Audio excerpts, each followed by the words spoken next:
Shalom, everyone, from the Integral House of Israel. We're going to be starting the 18th Torah portion, Mishpatim, which means judgments in Hebrew. Today I'm going to be reading the first Aliyah, which is going to be from the book of Exodus, chapter 21, verse 1 through 19. And I'll also be reading from the book of Jeremiah, chapter 33, verse 25 and 26, as well as chapter 34, verse 8 through 22. Fair treatment of slaves. These are the regulations you must present to Israel. If you buy a Hebrew slave, he may serve for no more than 6 years. Set him free in the 7th year, and he will owe you nothing for his freedom. If he was single when he became your slave, he shall leave single. But if he was married before he became a slave, then his wife must be freed with him. If his master gave him a wife while he was a slave, and they had sons or daughters, then only the man will be free in the 7th year. But his wife and children will still belong to his master. But the slave may declare, I love my master, my wife, and my children. I don't want to go free. If he does this, his master must present him before God. Then his master must take him to the door or doorpost and publicly pierce his ear with an awl. After that, the slave will serve his master for life. When a man sells his daughter as a slave, she will not be freed at the end of 6 years as the men are. If she does not satisfy her owner, he must allow her to be bought back again. But he is not allowed to sell her to foreigners, since he is the one who broke the contract with her. But if the slave's owner arranges for her to marry his son, he may no longer treat her as a slave but as a daughter. If a man who has married a slave wife takes another wife for himself, he must not neglect the rights of the first wife to food, clothing, and sexual intimacy. If he fails in any of these 3 obligations, she may leave as a free woman without making any payment.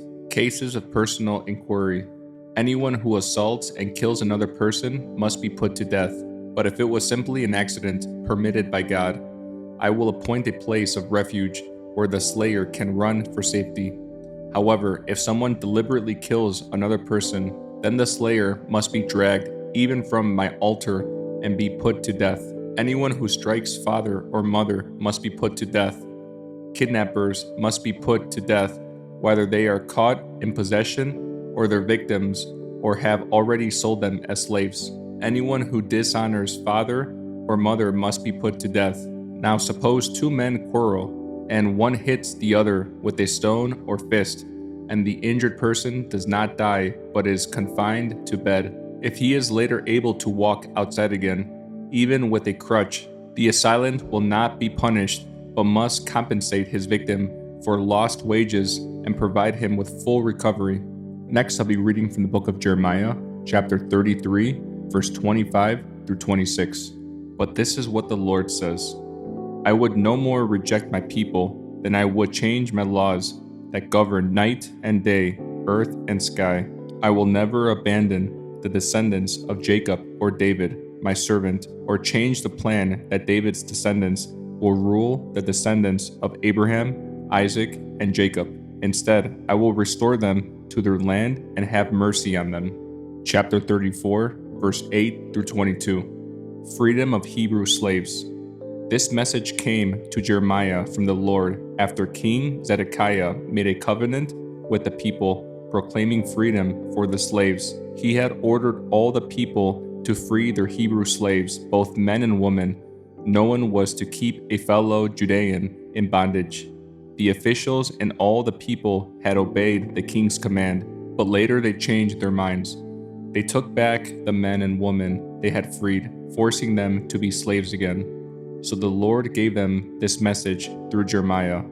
This is what the Lord, the God of Israel, says: I made a covenant with your ancestors long ago when I rescued them from their slavery in Egypt. I told them that every Hebrew slave must be freed after serving 6 years, but your ancestors paid no attention to me. Recently, you repented and did what was right, following my command. You freed your slaves and made a solemn covenant with me in the temple that bears my name. But now you have shrugged off your oath and defiled my name by taking back the men and women you had freed, forcing them to be slaves once again. Therefore, this is what the Lord says: since you have not obeyed me by setting your countrymen free, I will set you free to be destroyed by war, disease, and famine. You will be an object of horror to all the nations of the earth. Because you have broken the terms of our covenant, I will cut you apart, just as you cut apart the calf when you walked between its halves to solemnize your vows.